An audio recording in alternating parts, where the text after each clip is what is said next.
साक्षी बनना ये हमारे सबके जीवन का सौभाग्य है।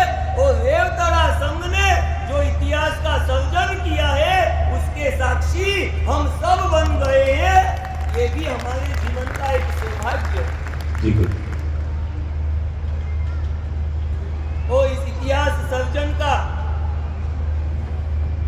सूक्ष्म निरीक्षण आज से 7 साल पहले पुण्य सम्राट गुरुदेव जयसेन सूरी महाराजा ने कर लिया था। जब रेवतड़ा संघ रतलाम चातुर्मास यानी कि 2016 में सोच धज कर एक मन से उल्लास पूर्वक मुहूर्त लेने आया था, लेकिन पुण्य सम्राट इस आने वाले इतिहास को जानते थे। ये प्रतिष्ठा कब होने वाली है, कैसी होने वाली है, शायद उनका अंतर इस बात को जान गया था। इसलिए उन्होंने अपने प्रवचन के अंदर एक शब्द उस समय भी रेवतड़ा वासियों को कहा था। मैंने मेरे जीवन में 6 महीने पहले किसी को भी प्रतिष्ठा का मुहूर्त नहीं दिया। ये आप लोगों का उल्लास देखकर ये मुहूर्त में आपको दे रहा हूं। रेवतड़ा वासियों ने बहुत उल्लास से उस मुहूर्त का स्वीकार भी किया।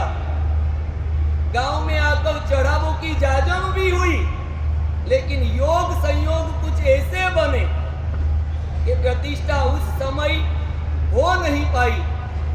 लेकिन आज जब ये ऐतिहासिक प्रतिष्ठा रेवतड़ा की धरती पे हुई है, 24 घंटे बाद जब इतिहास सर्जक ऐसी ध्वजारोहण होगा, तब रेवतड़ा के वासी जो महारो ऋषभ विराजे पिछले 6 महीने से जिसका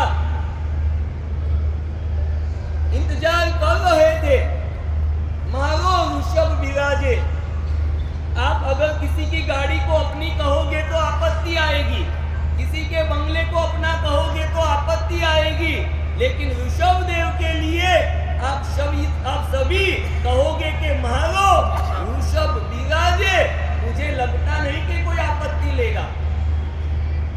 महारो ऋषभ रेवतड़ा वासी भी बोल सकते हैं, तो महारो ऋषभ शायद यहाँ आने वाला हर भक्त भी बोल सकता है। ये कौन विराजने वाले हैं? महारो ऋषभ। और ऐसे ऋषभ देव भगवान की अंजन सलाका 1955 में दादा गुरुदेव राजेंद्र सूरी महाराजा के हाथों से हुई प्रतिष्ठा 108 साल पहले आचार्य भगवान धनचंद सूरी महाराजा के हाथों हुई।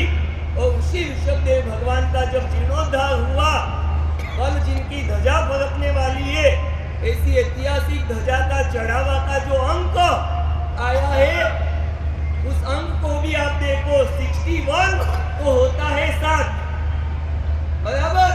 दादा गुरुदेव राजेंद्र सूरी महाराज की पुण्यतिथि कौन सी? 7वीं।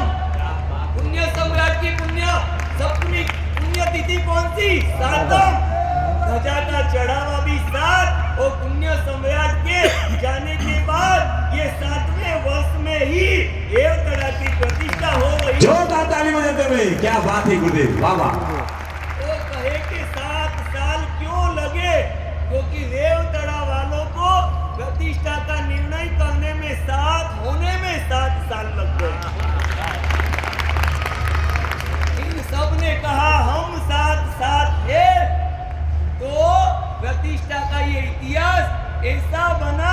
अब निकट समय में इस इतिहास का पुनरावर्तन होना। कहते हैं ना फेविकोल, फेविकोल को क्या कहते हैं? मजबूत जोड़, जो टूटेगा नहीं। और रेवतड़ा वालों ने भी ऐसा इतिहास बनाया है जो इतिहास जल्दी बदलेगा नहीं। ऐसे रेवतड़ा वासियों की परमात्मा के प्रति भक्ति, दादा गुरुदेव राजेंद्र सूरी महाराज की परंपरा के प्रति उनकी आस्था और पुण्य सम्राट के वचन सिद्ध भाव आज हमको सार्थक दिख रहे हैं। बहुत सी बार संघ के सेवकगण कच्छ के लिए बड़े चिंतित होते थे।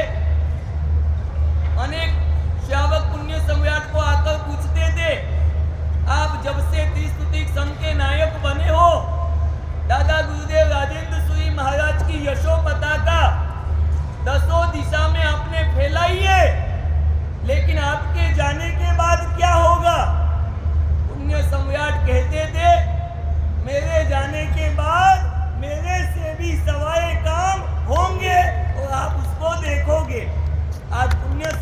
के पटधर गच्छाधिपति नित्यसेन सूरी महाराज और पूज्यपाद आचार्य जयरत्न सूरी महाराज, उनकी निश्रा में पिछले 7 साल में 80 से अधिक दीक्षाएं हो गई। बहुत सारी प्रतिष्ठाएं संपन्न हुई और उन सब प्रतिष्ठाओं की श्रृंखला में रेवतड़ा की प्रतिष्ठा ने भी पुण्य सम्राट के वचनों को सार्थक किया है। बस आप सब इसी तरह शासन को समर्पित रहे, परंपरा को समर्पित रहे। आने वाले राजेंद्र सूरी महाराज के 280वीं शताब्दी के हम सब साक्षी बनने वाले हैं। राजेंद्र सूरी महाराज की जाहो जलानी तो बहुत है, लेकिन एक कमी जो है उसके लिए आपको थोड़ा ध्यान देना पड़ेगा। दादा गुरुदेव राजेंद्र सूरी महाराजा ने 45 आगमों का एक बार नहीं, 2 बार नहीं, 3 बार संघ के समक्ष वांचन किया।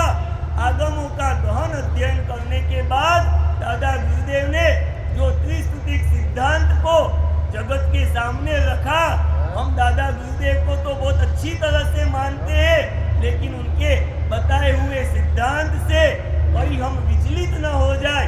वितराग मार्ग के अनुसार जो उन्होंने त्रिस्तुतिक सिद्धांत की सुंदर प्ररूपणा बताई है, उसको भी थोड़ा सूक्ष्मता से समझने का प्रयास करना। दक्षिण भारत में आप लोग चले गए हो, ऐसी कहावत है, जहां न पहुंचे रेलगाड़ी, मोहन जी, जहां न पहुंचे रेलगाड़ी वहां पहुंचे आप लोग।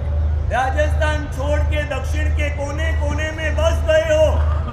दौड़ दौड़ के हमको आना थोड़ा समय लगता है, हम वहां तक पहुंच नहीं पाते हैं और आपका और हमारा मिलन होता नहीं है। दादा गुरुदेव के सिद्धांतों को हम जान नहीं पाते हैं, इसलिए थोड़ा सा गुरुदेव के प्रति, उनके सिद्धांतों के प्रति जागृति बनना आवश्यक है और उनकी परंपरा में आगे बढ़ना है। परमात्मा ऋषभ देव का ये दीक्षा कल्याणक हो रहा है। हम भी हमारे जीवन में ऐसा कोई प्रसंग इस कल्याणक के आलम्बन से प्रकट हो, भले पूरी जिंदगी इस वेश में गई, लेकिन हमारा अंतिम समय तो जेके साहब साधु के वेश में ही हमारा अंतिम समय बीते, ऐसा संकल्प लेकर हम दीक्षा कल्याणक को देखते हैं। जी हाँ।